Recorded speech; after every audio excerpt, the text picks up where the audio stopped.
말씀을 살펴보면 하나님이 사람을 쓰실 때 그 사람의 신분이나 능력을 보지 않으심을 살펴볼 수 있습니다. 오히려 모세와 같은 사람은 그가 젊어서 왕자이고 또 힘이 있을 때는 하나님께서 들어쓰시지 않지만 광야 생활을 후에 40년 동안 지나고 나서 그가 건강을 잃어버리고 또 그의 신분을 잃어버렸을 때 하나님께서 그를 불러 쓰셨음을 찾아볼 수 있습니다. 신약 말씀에서는 사도 바울이 최고의 교육을 가지고 또 바리새인이라는 배경을 가지고 있을 때는 하나님이 그를 쓰시지 않았지만 하나님을 만나고 그것을 다 배설물처럼 여기게 되었을 때 하나님은 그를 복음을 전하는 사역자로 크게 들어쓰셨음을 우리는 말씀을 통해 살펴볼 수 있습니다. 그렇다면 하나님은 어떤 사람을 쓰시기 원하실까요? 하나님이 쓰기 원하시는 사람의 기준은 무엇일까요? 오늘 본문 말씀에서 우리는 이 답을 하나님이 사무엘을 쓰셨던 이유에서 찾아볼 수 있습니다. 오늘 본문 말씀에서 하나님이 쓰시는 사람은 첫 번째 하나님의 말씀에 반응하는 사람이라는 것입니다. 어제 본문 말씀에서는 하나님께서 하나님의 말씀을 들었지만 그것이 하나님의 말씀인 줄 몰랐던 사무엘에게 하나님께서 3번이나 사무엘을 다시 부르셨음을 볼 수 있습니다. 그리고 오늘 본문에서 하나님께서는 사무엘을 3번이나 불렀음에도 불구하고 한 번 더 불러주시는 모습을 볼 수 있습니다. 사무엘은 하나님의 음성을 3번이나 들었지만 그는 하나님의 음성을 엘리 제사장의 목소리로 착각하고 있었습니다. 그런데 엘리 제사장이 사무엘이 들은 음성을 하나님의 음성이고 어떻게 응답해야 되는지 그에게 알려주는 모습이 오늘 본문 말씀에 나와 있습니다. 그는 하나님의 말씀이 어떤 것이고 또 어떻게 대답해야 되는 것인지 알고 있었던 것입니다. 그래서 사무엘은 엘리 제사장의 말에 따라 주의 종이 듣겠나이다라고 올바른 대답을 하는 모습이 오늘 본문 1절 말씀에 나타나고 있습니다. 하나님께서는 사무엘 옆에 사무엘의 이야기를 듣고 그 음성이 하나님의 음성인 줄 알아보는 엘리 제사장이 있었는데 왜 하나님은 굳이 어린 사무엘에게 4번이나 말씀하셔야 되는 수고를 감당하시고 그를 택하여 쓰시길 원하셨을까요? 그것은 사무엘이 하나님의 말씀에 반응하고 하나님의 말씀에 응답하는 사람이었기 때문입니다. 그는 밤 늦은 시간에 자고 있었지만 하나님의 말씀에 반응하는 모습을 우리는 말씀 가운데 찾아볼 수 있습니다. 신약 말씀 속에서도 예수님께서는 말씀을 하실 때 귀 있는 자는 들으라 라고 말씀하신 것을 우리는 복음서에서 여러 번 살펴볼 수 있었습니다. 그리고 계시록 말씀에서도 교회에게 하나님께서 긴급한 말씀을 전하실 때도 귀 있는 자는 들으라는 메시지가 반복되었다는 것을 우리는 살펴볼 수 있습니다. 이 말씀은 하나님께서는 하나님의 말씀을 듣고 응답할 수 있는 사람을 찾고 또 그러한 사람을 쓰시기 원한다는 것입니다.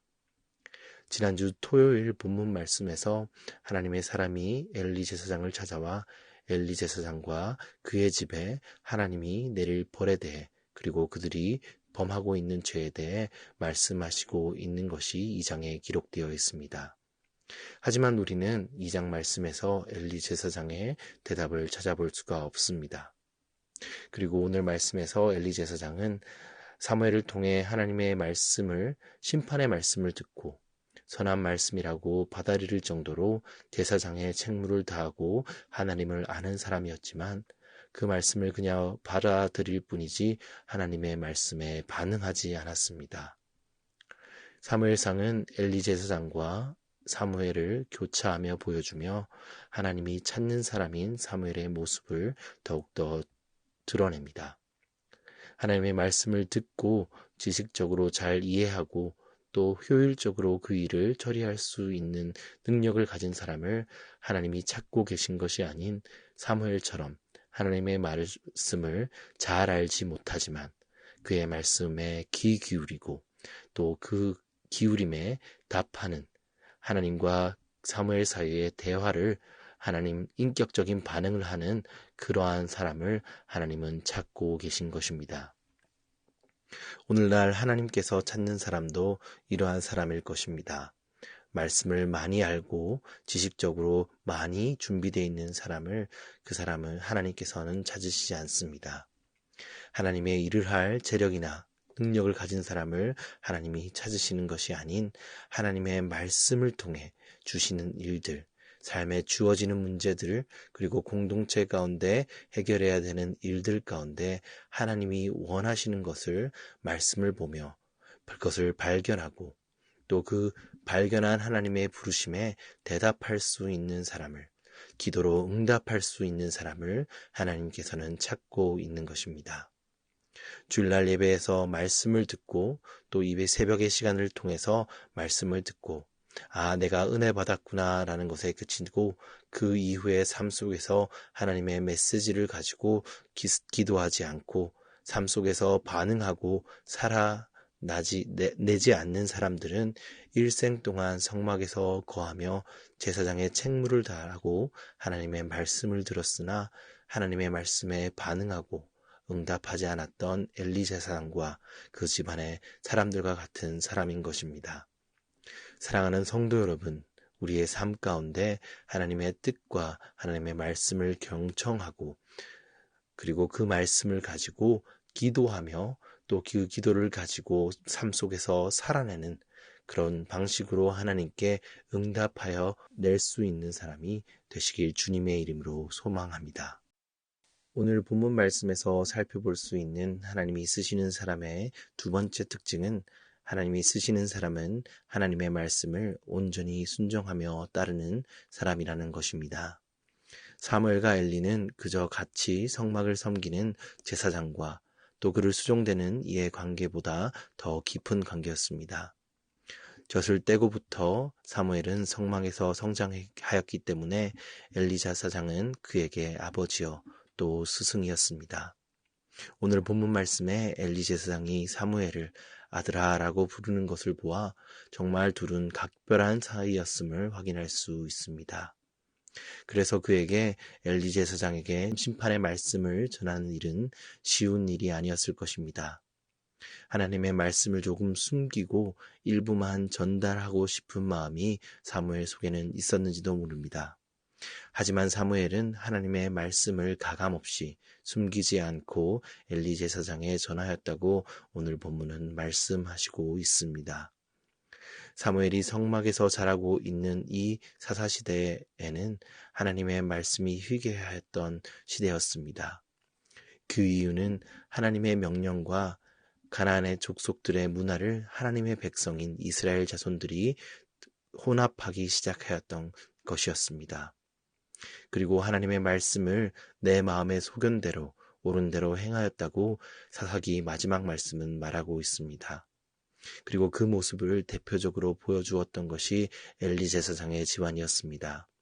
하나님의 성막을 말씀대로 지키나 하나님이 정하지 않은 방법으로 재물을 취하고 죄를 범하는 모습이 하나님의 말씀이 이스라엘 가운데 임하지 못하게 하고 또 엘리 제사장의 집에 임한 심판의 말씀에 시작이 되는 이유였던 것입니다. 오늘 우리 삶 속에서도 우리는 하나님의 말씀을 나의 상황과 내가 원하는 것을 가지고 타협하고 있지 않나 살펴보아야 합니다. 내가 원하는 것들과 나의 생각대로 하나님의 뜻을 움직일 때 우리는 그것이 우리에게 가장 좋은 것이라고 생각하지만 그것이 하나님의 일을 막는 결과를 가지고 온다는 것을 우리는 기억해야 됩니다.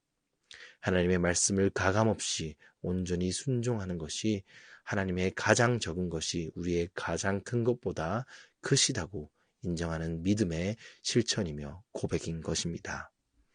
하나님의 말씀에 반응하고 또 그의 뜻에 온전히 순종하였던 사무엘을 통해 사사시대를 지나며 희귀해졌던 하나님의 말씀이 이스라엘 가운데 임하였고 하나님의 말씀을 바로 알고 그대로 행하였던 사무엘의 모든 말이 19절 말씀처럼 땅에 떨어지지 않고 이루어졌으며 남부터 부엘세바 이스라엘의 북단 끝부터 남쪽 끝까지 사무엘이 하나님의 사람임을 알게 되는 그러한 역사가 오늘 말씀에 기록되고 있는 것입니다. 사랑하는 성도 여러분, 오늘 이 새벽의 시간에 하나님의 말씀을 경청하고 우리의 기도 가운데 또 삶으로 그 들은 말씀을 온전히 행함으로 하나님의 자녀로 하나님의 사명받은 사람으로서 이 세상 가운데 살아날 수 있는 그 일을 잘 감당할 수 있는 그러한 믿음의 사람이 되시길, 하나님께 쓰임받는 사람이 되시길 주님의 이름으로 간절히 축원합니다.